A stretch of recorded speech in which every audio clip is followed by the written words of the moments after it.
Now, as y'all know, everyone and their mother has been waiting on this day where Lil Durk is starting his trial, because we're all anticipating what may happen, as these jurors that were selected basically have the rest of Durk's life in the palm of their hand. And honestly, hearing something like that is crazy, but as a person who's been through it myself, I must say that the feeling within itself isn't good. Could you imagine being in the courtroom, being judged by a group of people who probably already think you're guilty anyway just off the looks of you, and they're the deciding factor on whether you become a free man or not? Now in my case, it wasn't jurors, it was a judge, but it's basically the same thing. Which is why I urge all the youngins out there, while you still have your freedom, even if you did dirt in the street, if you haven't been caught or received any felonies or jail time yet, it's not too late. So quit while you're ahead, because there's a lot of guys who wish they could get a redo in their situation. But the thing is, once you've done what you've done and you in that system, there's no turning back, unfortunately. Now when it comes to the opening day at trial, I could imagine that not a lot happened today, being that most of the people who were there covering the first day didn't have much to say. But then again, it's the opening day, and usually this is just the day everyone gets acquainted with whatever information that both parties have. They introduce the jury for the first time or select them, go over a few notes and things, but that's about it. According to the people who were present, they're saying that it was a lot of people there in support of Durk, and you even had people outside of the courtroom passing out free Durk leaflets and even giving out free Durk t-shirts. Now aside from that, it seemed like the only action that did transpire was a slip up by the judge. However, we're going to get into that a little later, as we also visit a video of Trap Lil Ross and what he had to say based on his appearance there.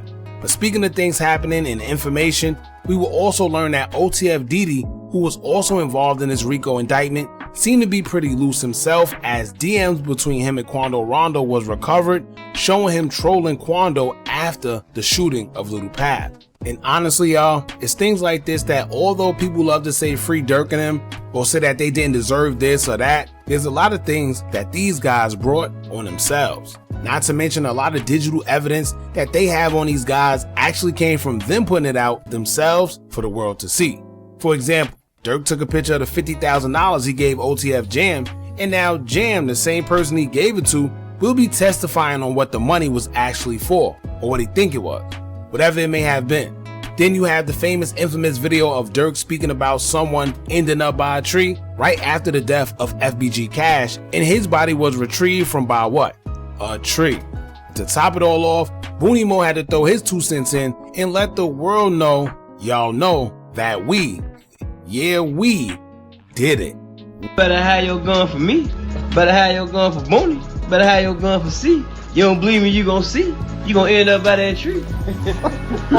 Know that we did it. We is crazy.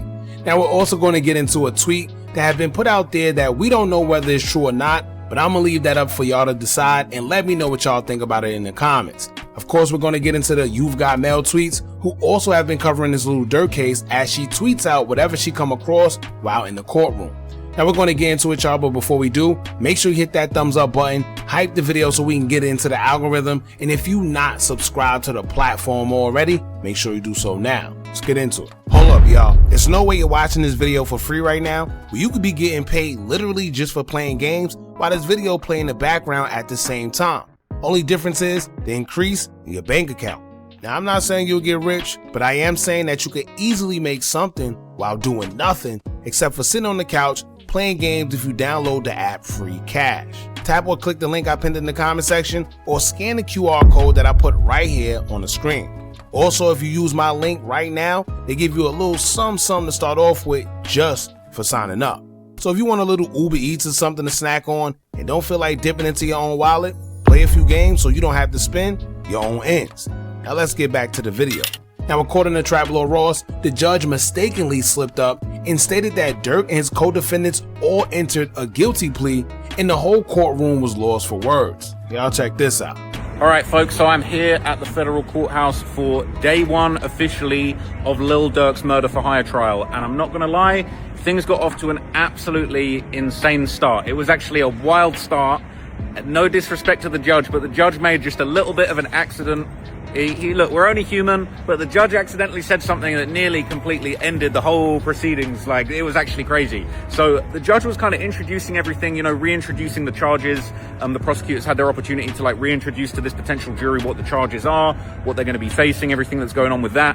And what was really, really crazy is that, during the judge kind of explaining what was going on, he made just a slip of the tongue. It was completely accidental. It wasn't like anything where I don't think it was intentional. I don't think it was gonna create any bias, but it was a pretty wild moment. And they basically sort of reread the charges, and then they said, all of the defendants, they pled guilty to these charges. And then it was like straight gasps in the courtroom. People were like, what? There were people that were already in the courtroom. They were handing out like leaflets, like Free Durk booklets and leaflets, postcards. I even got one right here. I got given like a Free Durk postcard.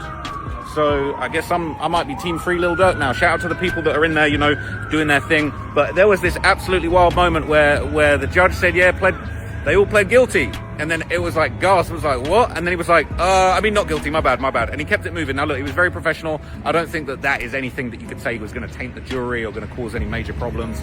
It was only human, it was a slip of the tongue. But it was like a raucous start, like the courtroom gasped. And then when he corrected it, it was like, there was sort of like chuckles. People couldn't really believe what was going on. And it was just a crazy start. And like I say, people are in there, they're fighting for Durk's innocence. Look, I'm not gonna lie, there were a few people in there. I didn't get any hate, fortunately, but there were people in there saying how much they hate DJ Academics, saying that he's spreading bad narratives, that, they're fighting for justice for Durk. Durk's innocent. And respect to everybody that was there and is, giving their opinion across for this. I even actually got an opportunity just now, I hope they don't mind me saying this, but to speak to Big Durk, Durk's father. He said he appreciated some of the positive coverage that I've done. Obviously, I've done some positive, some negative. But, as I said to him, I said, look, I really try and cover the positives. I'm not biased. I'm really not trying to be biased. There's bad stuff, there's good stuff. And I said to him, I think he's an inspiration as far as somebody that's, gone through the system, had a life sentence. He's managed to turn things around, got his freedom back, and now he's unfortunately witnessing his son going through the same thing. So utmost respect to Big Durk. Seeing a lot of Durk supporters in the courtroom. I would say the Durk supporters were deep as they've ever been. I've never seen so many Free Durk supporters handing out things. There wasn't a big protest for Free Durk that we heard, but there was real deal support in that courtroom today, and that was just a crazy moment with the judge. So I've got another big update coming for you soon. Now, yes, the man took all that time to just say that nothing really happened today, and the only action was the fact that the judge mistakenly said that Durk and the rest of them are guilty. Now, was it a slip? I'm pretty sure it was. Or maybe the judge just had a sense of humor and wanted to see everybody's reaction. But honestly, the first day went exactly how I expected it. If you know anything about trials, then you know that the juicy stuff don't really start happening until a few days in. Now, aside from the judge slipping up, the jurors were present but will remain anonymous because they still aren't selected yet. As it seemed like that been the biggest thing since earlier on in this case, where Durk's attorneys didn't want it to be an anonymous jury for their own reasons. The government claimed it was a safety factor to keep them anonymous, being that Durk is a high-profile figure with influence and already have a background of allegedly tampering and intimidating witnesses. So when it comes to the jurors, and according to Mel, who does a good job covering this case, she would tweet stating, quote, "Just walked out of Durk jury selection day 1. It was a quick day. 80 potential jurors. Goal is to pick 16 jurors total, 12 deliberating, 4 alternates. Jurors were given questionnaires to answer and then released for the day. Judge and attorneys will review the questionnaires overnight and have follow-up cues tomorrow. Goal is still for opening statements to start tomorrow. No witnesses until next week." In the next tweet, she would state, quote, "The public media were on the first floor. Jurors were on the 10th with the judge, defendants, and attorneys. We, public, were only provided audio in our courtroom. We did not have the ability to see the potential jurors." So as y'all know, it's no media coverage allowed when it comes to federal cases, or at least, there's no media allowed in the courtrooms while a proceeding is going on. So this is why they were all placed in a room where they could only hear audio and not see anything, and media was left to be on the first floor away from jurors, judges, and the defendants. Also, she mentions that the jurors still haven't been picked yet, but they were all given questionnaires where they'll have to answer. Then I'm assuming based on their answers, only 16 out of the 80 shall be picked. At that point, once they're picked, only the attorneys would know, because in previous documents it stated that only the attorneys we'll be allowed to know the names of the jurors, not the defendants. I'm assuming for safety reasons as well.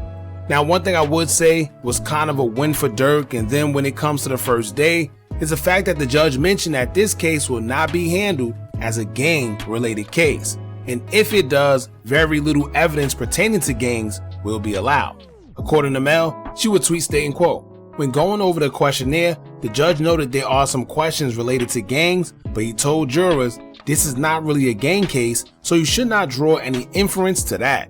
And later, these are not gang crimes. There will be a small amount of gang evidence and that will play a small role in this case," which seemed to reflect his ruling yesterday. So that's a relief for Durk and him, because as y'all know, when cases are gang related, the charges are more heightened and the penalization is heavier than the average case. So we haven't been hearing too much good news for these guys when it comes to this whole situation, but I guess that's a W for them, if anything. All right, I'm here outside the federal courthouse. We just had day one of the Lil Durk trial. It's no longer a hearing. It is now a full-blown trial. It is serious. It's the real deal. All right, there's a few interesting things going on outside the courthouse, inside these rooms. But what was really interesting that I heard today was really the judge giving specific instructions on the gang memberships and what's allowed to be said and what's not allowed to be said. Now, what was really fascinating in the kind of the final pre-trial hearing was that the judge has basically ruled, look, he is very adamant when he gave Durk the big W and severed the two different murder charges, the Vicar count, which is the Chicago murder, the Stephon Mack murder, that's allegedly a gang-related murder. A GD rival of Lil Durk's, who was connected to the people that they say, killed Lil Durk's brother D-Fang. They're basically saying that, okay, that is a gang-related murder, that's separate, all right, we're going to try and put that on the calendar, but this murder, this Los Angeles murder, it wasn't a gang murder. They're saying the act itself wasn't an act of gang violence.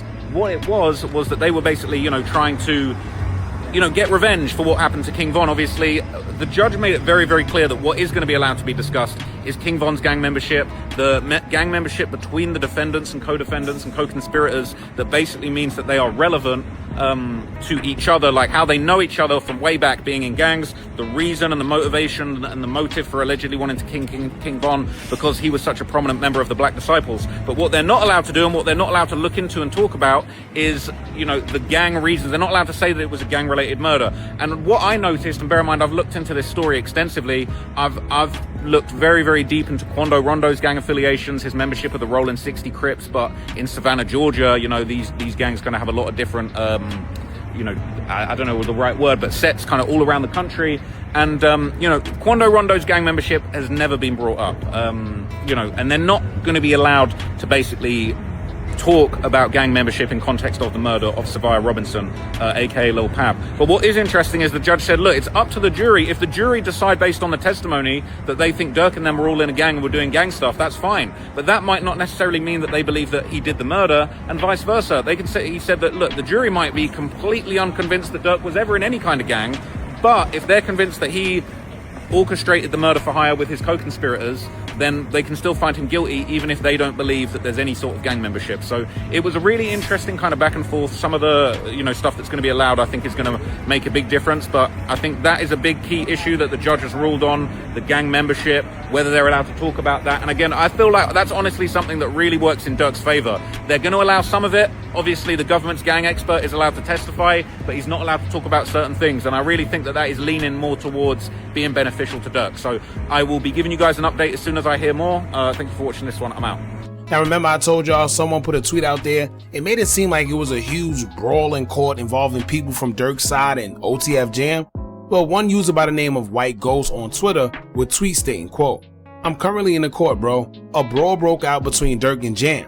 Quando Rondo was testifying for Durk, sneaked behind and kissed India during the brawl. Drew Finland was the one that separated the fight. Now, for one, Durk is locked up and ain't nobody fighting nobody in no federal courtroom. This ain't the movies. And two, I feel I shouldn't even have to sit here and explain why this is so fake, but it's sad because there's people out there that really would believe this. But all in all, y'all, it's false. I'll just leave it at that. I've had someone send it to us asking us what we think about it, which is how I know firsthand that there's someone out there that even if they don't believe it's 100%, they're on the fence about believing whether it's true or not. And it's sad because it just goes to show how easily a false narrative can be pushed no matter how phony something looks. But on another note, OTF Dede. This don't have much to do with the opening day, but this is some of the evidence that the government is planning to use. It's a whole bunch of text messages and social media that was allowed to be used in trial. As you could also see, Durk has a lot of messages between him and people that they will be using. I'm just trying to figure out why he was on them phones so damn much, especially knowing he could barely spell, but that's another story. As y'all can see at 201, it states that there's an excerpt of Wilson, aka OTF Dede, at Quando Rondo on Instagram of all places, and asked him, quote, "Where y'all pipe was at, gang?" Sheesh. And keep in mind that this was after the shooting death of Little Pat. And the man who was accused of doing the shooting asked one of the victims where was, keyword was, y'all pipe at. Was meaning past tense, was meaning before, was potentially meaning when everything went down, right? At least that's what they'll be asking them come trial time. Now let's also remember that they have a picture of OTF Dede in an In-N-Out burger spot right after the shooting took place, along with another suspect according to the government. Not saying he was involved at all, but it just goes to show that he wasn't too far from the situation at hand, in which I'm sure he's gonna have to explain. But that's pretty much it, y'all. Y'all jump in the comments, let me know what y'all think about this. How do y'all feel about the opening day? This pretty much concludes everything. I'll continue tomorrow as more come out. We'll be keeping you guys updated. In the meantime, make sure you like, comment, share, and subscribe. Hit that bell so you're notified every time we drop new content. And remember, as long as you keep on watching, I'ma keep on dropping. And I'm out. Are you tired of a bunch of social media gurus promising you results with their course, but all they do is take a bunch of information off YouTube and Google, then sell it to you? Well, look no further. Our YouTube Tips and Tricks Masterclass course comes equipped with SEO tips and tricks, along with methods we use to growth hack our YouTube channel. It also includes step-by-step ways to publish your video before uploading to guarantee a great SEO score, therefore your videos can rank and be shown to a bigger audience. Views and subscribers don't come by luck, and just how YouTube have an algorithm, you should have one as well that can guarantee you results. We doing websites and softwares we personally use to generate money creating Faces YouTube channels. If you also would like to skip the process and just buy other pre-built accounts, whether it's Instagram, YouTube, or Facebook, we also threw that in there for you too. We went through trial and error, so you don't have to. Click the link in the description or the comments and get started today.